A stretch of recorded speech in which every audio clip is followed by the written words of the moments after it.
Necrozma is finally coming back to Pokemon Go, and it's going to be for 3 hours only, which means we're gonna have to be efficient with these tips, tricks, and strategies to make sure you guys max out on this video and make sure that you guys get everything you want, including a shiny and hopefully the 100% IVs, and have everything optimized to get all the candy you possibly need. So welcome to the Trainer Club. Here we go.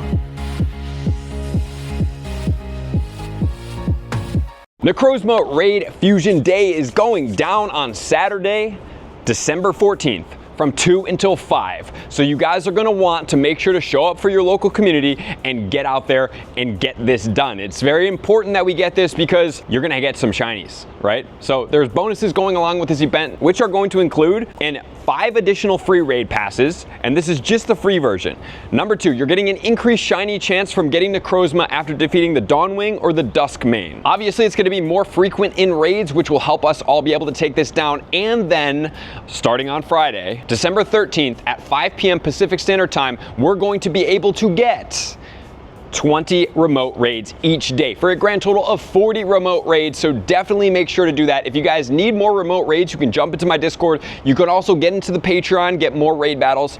And I'm going to be doing some live streaming of this event as well. So I will be personally live streaming this on the YouTube channel. So make sure to tune in on Friday evening for 20 remote raids, because you guys know I've been over 700 raids without a 100% IV. So it's time that we try to get this as our last chance ditch effort here. And then there's gonna be the $5 ticket. So the $5 ticket, I always think these $5 tickets for raid days are worth it, especially when it's an effective one, and this one is an effective Pokemon, which we will later in this week come out, which is probably gonna be tomorrow, with a video detailing how good each of the forms are for the Necrozma. So for this ticket, you're getting an additional 8 free raid passes, which will give you a daily total of 15. Additionally, you're gonna be able to get increased chances of getting XL rare candy if it's needed, 50% more XP from raid battles, which isn't really that effective because during this event, we are also having the other event going on all the way until Saturday evening at 8 p.m., which will cover this event, which is going to be 2 times raid XP.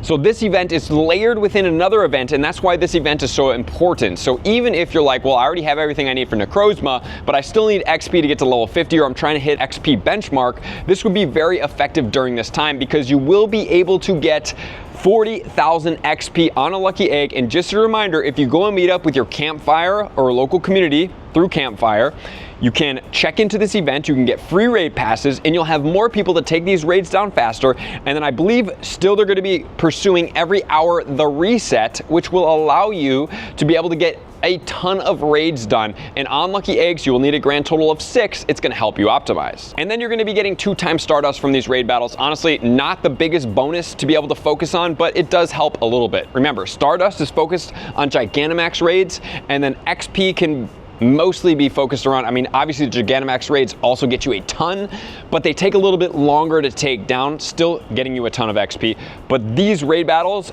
and how fast they're able to go will also get you a lot of XP, and there's not as many trainers needed, as well as comparison, obviously, to the Gigantamax. And let's not forget about, you will need 1,000 solar or lunar energy to be able to transform and fuse these Necrozmas with the Solgaleo or the Lunala to be able to get it. And just as a reminder, let's say that you have one that you've already fused and you get a better one, you can unfuse it. You don't get that energy back. I think you should get a little energy back, but you don't. And then you will be able to go forward. And just as a reminder, when you're getting this fusion energy, it's not as prevalent as, let's say, candy or things like that. So it takes a little bit more time to be able to build up for that 1,000. And just a reminder for these Pokemon, they're gonna be able to get the Sunstrike Steel move, or they will also be able to get the Moongeist Beam. So for the Sunstrike Steel, it will have the adventure effect that's going to cost 3,000 Stardust and 3 candies. That's gonna have Pokemon featured in daytime spawn. If you wanna see them, obviously they're up here on the screen, including the Rockruff in the new form. And then for the Moongeist, it's going to be nighttime spawns that are going to be up on the screen right now. And then also you can get that Dusk form of the Lycanroc from this one. And that is a specific Rockruff that you have to catch. So now let's start getting into the details. Well, for these Pokemon, we have to look at each one individually. But when you catch it, you're catching it as a Necrozma. And the Necrozma catch is going to be 2104 for the 100% IV. Or if it's weather boosted, which is going to be windy weather, it's going to be 2630 at level level 25. And then let's talk about our megas, because we need to have a mega level 3. Well, both of these Pokemon share a psychic type combination. So you're going to want a psychic type mega. And there's two megas in here that I would suggest. Number one is going to be Mega Gardevoir, which will work here. However, Mega Gardevoir is weak to Ghost as well as Steel, so that makes it a little bit more vulnerable than if one of these Pokemon was just weak strictly to one thing, which I'm going to encourage you guys to do Alakazam. Because the reason why I'm choosing these two Pokemon, because they both get Shadow Ball, and Alakazam is only going to be weak to Ghost as opposed to the Gardevoir, which is weak to both of them as their Ghost, and then for the Dusk main will also be weak to the Steel because of the Fairy type combination, so you do have to take that into account. However, if you don't have either of these at Mega Level 3, because the Mega Level 3 Mega is the most important, you can also use Slowbro, Mega Medicham, you can do Mega Latios, Mega Latias, or you can also use Mega Rayquaza, because Mega Rayquaza covers all wind types, which is included in the Psychic typing. So any of these Pokemon do work. So now let's focus on the Dawnwing Necrozma. That's going to be a Psychic and a Ghost type combination. For its fast moves, it's going to get Shadow Claw, Cycle Cut, and Metal Claw. And for its charge moves, it's going to get Dark Pulse, Iron Head, Future Sight, Outrage, and Moongeist Beam. According to Pokebattler, this one's going to take 1.33 trainers to take it down. It's going to have weaknesses to Dark as well as Ghost typing. And they are not single weakness, they are actually double weakness. So while it only has two typings, these are going to hit this Pokemon really hard, which is why it's going to take this Pokemon down fast. And that is just level 40 counters. That is not even if you powered it up to level 50 as well. The top counters for this Pokemon are going to include Dawnwing Necrozma at Shadow Claw and Moongeist Beam. We're going to get Mega Tyranitar with Bite and Brutal Swing. We're going to get Shadow Tyranitar with Bite and Brutal Swing. We're going to get Mega Houndoom with Snarl and Foul Play. Mega Gengar with Shadow Claw and Shadow Ball. Shadow Weavile with Snarl and Foul Play. Then we have the Mega Bayonet, which I don't suggest using. And then we have the first meta attacker that is going to be a non-premier Pokemon, a budget counter, which is going to be Hydreigon with Bite and the combo move of Brutal Swing. And then we have the Shadow Houndoom with Snarl and Foul Play, followed by the Bite and Brutal Swing on the regular Tyranitar in a budget form, so you have multiple budget counters in here for this Pokemon. Then we're going to have Mega Absol, Snarl Dark Pulse, Darkrai, Snarl, and Shadow Ball. Then we have the Shadow Chandelure, Mega Gyarados, Shadow Mewtwo, Shadow Honchkrow. Then we have the Golden Go, the Incineroar, Mega Alakazam like we talked about, with the Psycho Cut and the Shadow Ball as far as the moveset for both Pokemon there. Then we're going to get the Giratina Origin form with Shadow Claw, Shadow Force, the Hex and the Shadow Ball on another budget counter, which is going to be the Chandelure. And then finally, we have the Unbound Hoopa and more counters here. So this one is the easier one of the two to take down, but I still want you guys going after both of these Pokemon, because now we're going to switch over into the Dusk main Necrozma. Okay, so this one is going to be a Psychic and a Steel type combination, which is going to make it weak to Ground, Fire, Ghost, and Dark. This one is going to take 1.93 trainers to take it down at level 40 counter, so a little bit more challenging, but still not crazy challenging here for us. The number one counter is going to be the Primal Groudon with Mudshot and Precipice Blades. I suggest you guys don't use this because it is not going to be the most effective Pokemon overall as a Mega, because once you go into this Primal form, you are not getting boosted XL candy from the level 3 Megas, and that's one of the most important things here. But in spot number 2, we are actually going to get the Dawnwing Necrozma with Shadow Claw and Moongeist Beam. In spot 3, we have Mega Charizard Y with Fire Spin and Blast Burn, and Mega Tyranitar with Bite and Brutal Swing. Don't suggest either of those Megas. Then we're going to have Shadow Heatran with Fire Spin and Magma Storm, followed by Shadow Tyranitar with Bite and Brutal Swing. Then we have the Shadow Groudon with Mudshot and Precipice Blades, followed by Mega Garchomp with Mudshot and Earth Power, followed by the Mega Blaziken with Fire Spin and Blast Burn, followed by the Reshiram with Fire Fang and Fusion Flare. Then in spot 11, we're going to get the Mega Charizard X and the Mega Gengar in spot 12 with Lick and Shadow Ball. Then we have the Shadow Chandelure with Fire Spin and Shadow Ball, followed by the Mega Houndoom with Fire Fang and Foul Play.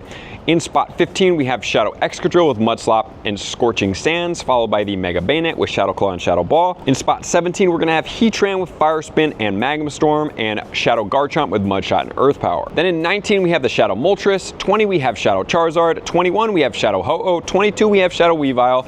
And then all the way down in spot number 23, we are going to get the first budget counter, which is going to be the regular Tyranitar with that Bite and Brutal Swing. The one thing about the Tyranitar that I will tell you guys is that the double rocked form form from the Calm Day Tyranitar is going to be something you do not want to TM away. So what I do for my Tyrannosars is I have a dark type one, and then I have a rock type one, because remember, it is a dual typing on that Pokemon. But you can also use the other budget counters that we did talk about, such as the Hydreigon and the Chandelure. So these Pokemon are going to be easy to take down, especially in big groups. So please make sure to go out with the groups.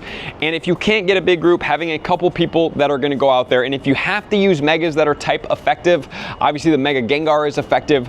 And if you really need to go after just the Dusk main, you can use the Primal Groudon, even though I don't suggest doing that because, like I said, you are not going to be getting more XL candy or regular candy as the boosted from that Mega Level 3 matched typing. And that's why the Alakazam is what I'm recommending, because of the Psychic type, and it does get Shadow Ball. If you don't have that Mega Level 3, my second choice would be the Mega Gardevoir with the Shadow Ball, and both of those Pokemon are going to be effective for you guys. So beyond that, get out there, raid, enjoy yourself, try to get the shinies, because this is a valuable Pokemon to swap in lucky trades. Tons of people want this. And then in tomorrow's video, we're going to break down best of the best to see which of these Pokemon and where they both sit in PvP, in meta attackers, because you already see the Dawnwing Necrozma sitting as the top attacker going against the Dusk main, which shows you how powerful this Pokemon actually is. It's not a Pokemon to just look over. It is a Pokemon that you want to get. You want to get extra shinies because people love them for lucky trades.